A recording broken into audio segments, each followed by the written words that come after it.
Hello दोस्तों, सभी को मेरा नमस्कार। मेरा नाम राहुल कुमार है और मैं यह वीडियो आप सभी को पोस्ट ऑफिस के बारे में समझाने के लिए दे रहा हूँ। देखिए, यह वीडियो बनाने का मकसद है उन लोगों के बीच में फाइनेंशियल अवेयरनेस लाना।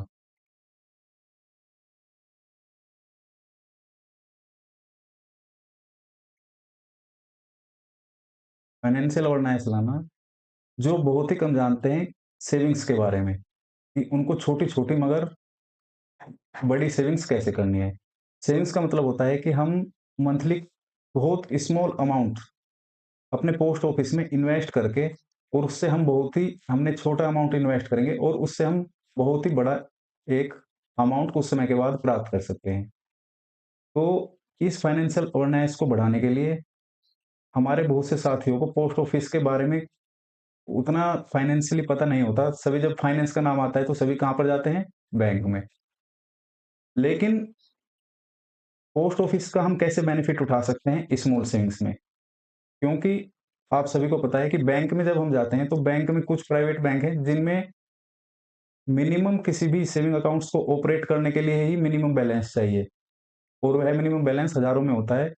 कुछ बैंकों में तो 10,000 तक मिनिमम बैलेंस है।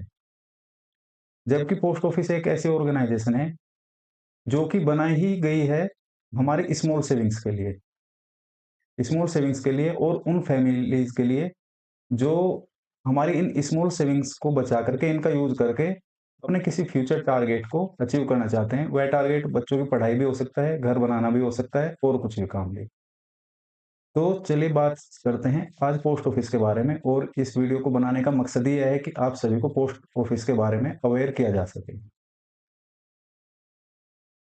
देखिए, पोस्ट ऑफिस में बेसिकली क्या-क्या होता है? पोस्ट ऑफिस में होते हैं हमारे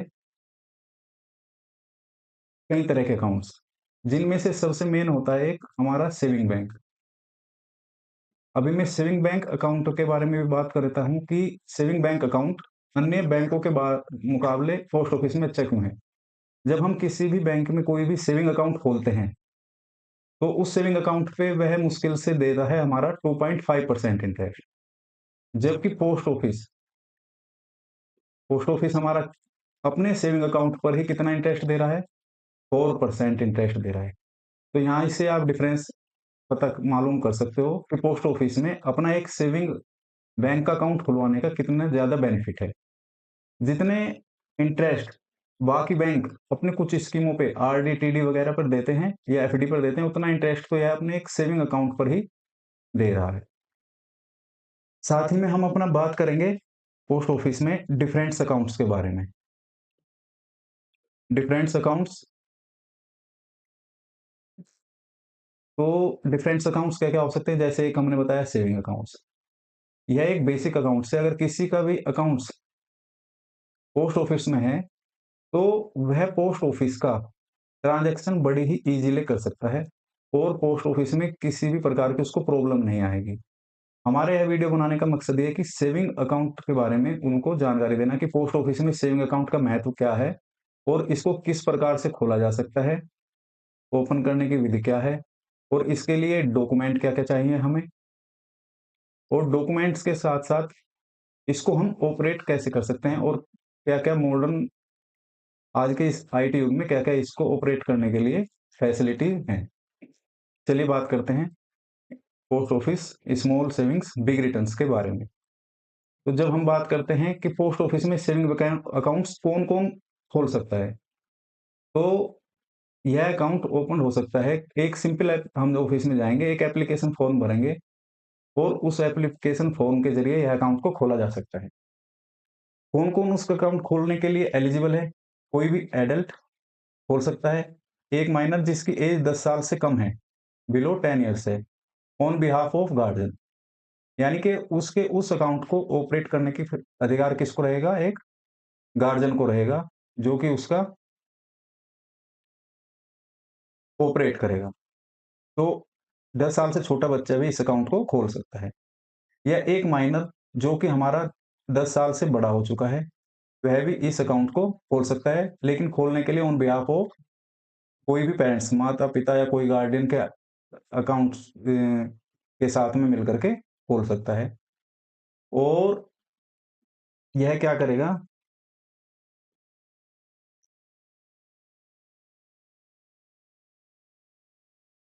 जब यह बच्चा हम दूसरी कंडीशन पे बात कर रहे हैं, जब हमारा बच्चा क्या है 10 ईयर्स से बड़ा है।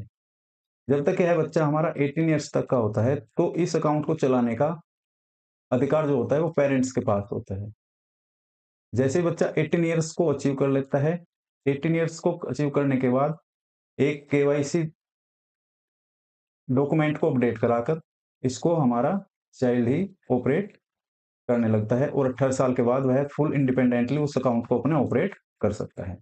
तो एक हो गया कोई भी एडल्ट, दूसरा होगा माइनर 10 साल से छोटा है, तीसरा हो गया एक वह माइनर जो 10 साल से बड़ा है।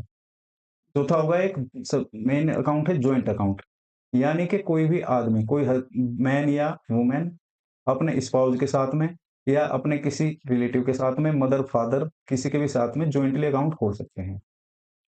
और जॉइंट अकाउंट खोलने के लिए वह कितने पर्सन को मैक्सिमम जॉइंट कर सकता है, मैक्सिमम 3 पर्सन के साथ में जॉइंट अकाउंट को खोला जा सकता है। तो इस प्रकार से वह जो पर्सन्स अकाउंट्स को खोल रहे हैं, वह उन पे डिपेंड करेगा कि अकाउंट खोलते टाइम वह अकाउंट को ऑपरेट तीनों मिलकर करना चाहते हैं या फिर या तो इंडिविजुअली कराना चाहता है ऑपरेट, या फिर वह तीनों मिलकर के उस अकाउंट को ऑपरेट करना चाहते हैं, यानी कि जितने भी मेंबर्स उसमें जॉइंट है वे सभी उसको ऑपरेट कर सकते हैं।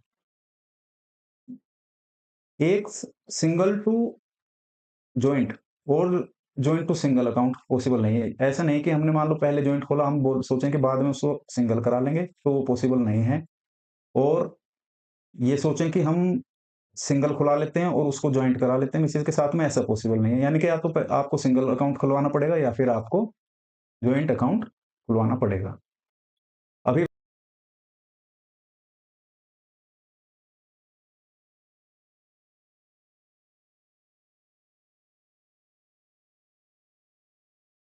इसको ओपन करने के लिए हमें क्या करना है, सिंपली एक 500 रुपए, यानी कि ओनली 500 रुपीज़ के साथ में भी है खोला जाएगा। आप सिर्फ 500 रुपीज़ लेकर के और उसके साथ में आपको क्या-क्या लेना है,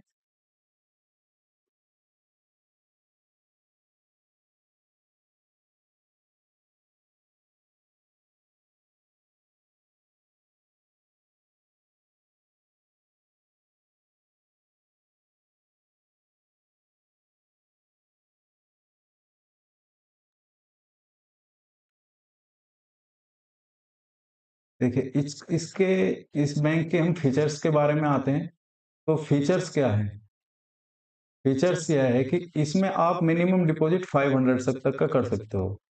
यानी कि आप ओनली 500 रुपए लेकर के जाइए और यह अकाउंट को आप इजीली 500 रुपए के साथ में ओपन कर सकते हैं।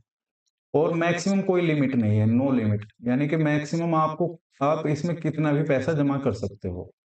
या और इसके साथ में इसके चलाने के लिए कोई भी इसका मेंटेनेंस चार्ज नहीं है, ना ही तो आप इसका कोई मेंटेनेंस चार्ज है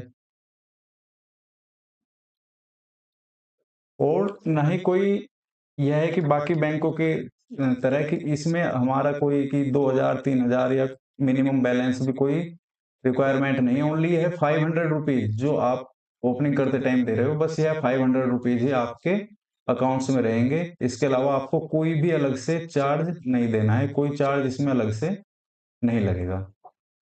दूसरा इसको हम कैसे खोल सकते हैं? चेकबुक और विदाउट चेकबुक। देखिए आप या तो चेकबुक के साथ में भी खोल सकते हैं कि आपको चेकबुक की फैसिलिटी लेनी है, या फिर आप विदाउट चेकबुक भी खोल सकते हैं कि आप चेकबुक को नहीं लेना चाहते और आप उस फैसिलिटी को अवेल नहीं करेंगे। ठीक है?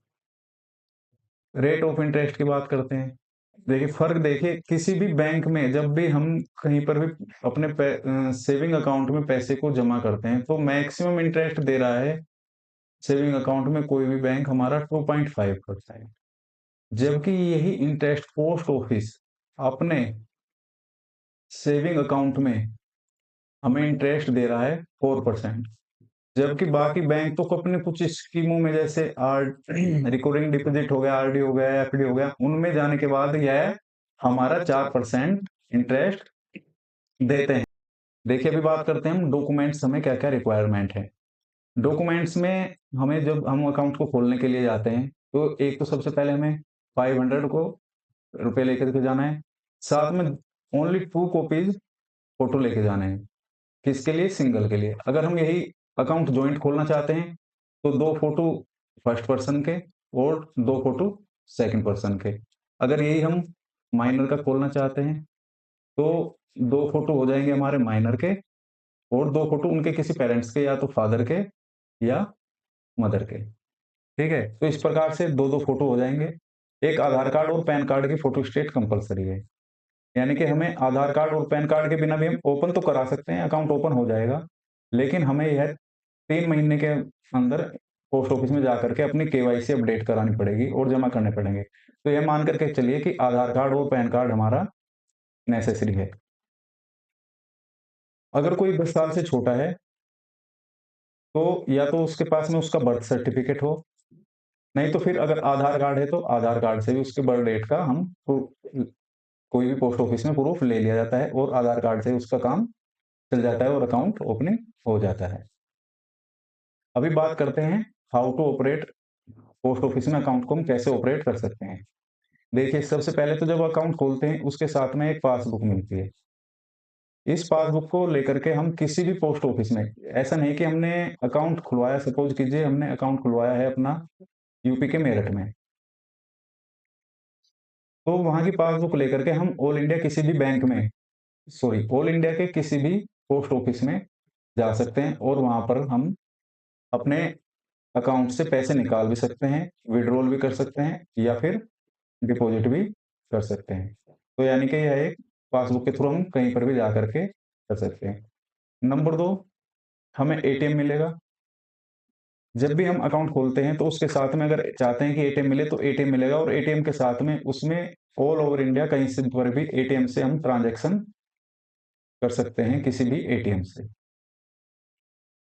तीसरा, हम इसमें इंटरनेट बैंकिंग की फैसिलिटी भी अवेलेबल है। यानी कि अगर हम बाकी जैसे हम किसी भी बैंक में पैसा को ट्रांसफ़र करना है अपने अकाउंट से, यानी कि पोस्ट ऑफिस अकाउंट से हम कहीं पर भी पैसे को भेज सकते हैं या रिसीव कर सकते हैं इंटरनेट बैंकिंग के थ्रू और जो हमारी बाकी स्कीम चल रही है, जैसे सुकन्या समृद्धि हो गई या फिर कोई आरडी हो गई या फिर कोई टीडी। टीडी टीडी का मतलब होता है टर्म डिपॉज़िट जिसको हम नॉर्मल भाषा में एफडी बोलते हैं, फिक्स्ड डिपॉज़िट बोलते हैं, वही टीडी होता है। तो इन सभी में भी हम इसी से डायरेक्ट कैसे हम पैसे इन्वेस्ट कर सकते हैं। अगर ये हम इंटरनेट बैंकिंग को कैसे ऑपरेट करते हैं एक पोस्ट ऑफिस में, आप सभी को इसके बारे में जानकारी लेनी है, तो आप मुझे बता सकते हैं और मैं नेक्स्ट वीडियो में इसके बारे में बताऊँगा कि कैसे हम इंटरनेट बैंकिंग को ऑपरेट करते हैं। तो आप लोग प्लीज़ एक कमेंट करके ज़रूर बताइएगा कि आपको पोस्ट ऑफिस के बारे में और कोई किस प्रकार की जानकारी लेनी है और कैसे ऑपरेट करने के बारे में, तो मैं नेक्स्ट वीडियो में बता देंगे। एक इसका नेक्स्ट मोड ऑपरेशन होता है हमारा ऑनलाइन का, जिसको हम बोल सकते हैं ऑनलाइन। इसमें हमें एक अकाउंट खोलना पड़ता है आईपीबीपी। आईपीबीपी क्या है? आईपीबीपी है Indian post payment bank. Indian post payment bank में हम एक अकाउंट खोलेंगे, उसके साथ में अपना पोस्ट ऑफिस का सेविंग अकाउंट को हम लिंक करके सारी फैसिलिटी को हम अवेल कर सकते हैं। वो सारी फैसिलिटी जो एक बैंक की हम किसी भी एप्लीकेशन पे करते हैं, जैसे कि यूपीआई फैसिलिटी। कहीं पर भी हम शॉपिंग कर सकते हैं, मार्केट से कुछ भी परचेज़ कर सकते हैं यूपीआई के थ्रू। हम इसी अकाउंट से ऑनलाइन घर बैठे अपने किसी भी स्कीम में पैसा इन्वेस्ट कर सकते हैं, चाहे वो सुकन्या समृद्धि स्कीम हो, चाहे वो टीडी हो या आरडी हो। तो आईपीबीपी अकाउंट के साथ में हमारा एक पोस्ट ऑफिस का जो सेविंग अकाउंट है, ये कैसे इंटरलिंक होता है और यह कैसे काम करता है और आईपीबीपी अकाउंट के साथ में जोड़ने के इसके क्या फ़ायदे हैं, इसके बारे में भी आपको जानना है तो आप कमेंट में बताइएगा, मैं नेक्स्ट वीडियो में बना दूँगा। तो दोस्तों आज हमने बात की अपने पोस्ट ऑफिस के अकाउंट के बारे में, जिसमें हमने बात की कि पोस्ट ऑफिस के अकाउंट होता क्या है, हम इसको ओपन कैसे कर सकते हैं और हम इसको ऑपरेट कैसे कर सकते हैं और साथ में हमें इसके साथ में क्या-क्या फैसिलिटीज़ मिल रही हैं। दोस्तों इसके साथ में आपको कोई भी अगर डाउट आता है, तो आप कमेंट में लिख कर के बता दीजिएगा। कि आपको क्या डाउट है। कोई भी डाउट आने से मैं आपको कॉन्टैक्ट करके कमेंट कर सकते हैं। साथ में मैं अपना एक टेलीग्राम चैनल लिंक दे रहा हूँ, आप उस टेलीग्राम चैनल से जुड़ जाइएगा और पोस्ट ऑफिस की किसी भी आने वाली स्कीम के बारे में या न्यू स्कीम के बारे में या जो स्कीम चल रही है उसके बारे में आपको जानकारी चाहिएगी तो आप मुझसे जुड़ सकते हैं। और जुड़ने के लिए आपको मैं अपना ये एक टेलीग्राम का भी चैनल जुड़ जाऊँगा। साथ में आप मेरे इस वीडियो चैनल के साथ में भी जुड़ सकते हैं। इसको आप बहुत ही ईज़िली नीचे से सब्सक्राइब कर सकते हैं और अगर आपको यह वीडियो पसंद आया है, तो आप मुझे जो है एक लाइक और कमेंट करके बता सकते हैं। और इसके साथ में आपको कुछ भी जानकारी चाहिए तो बताइएगा। चलिए आज के इस वीडियो को यहीं पर ख़त्म करते हैं। धन्यवाद, थैंक यू वेरी मच।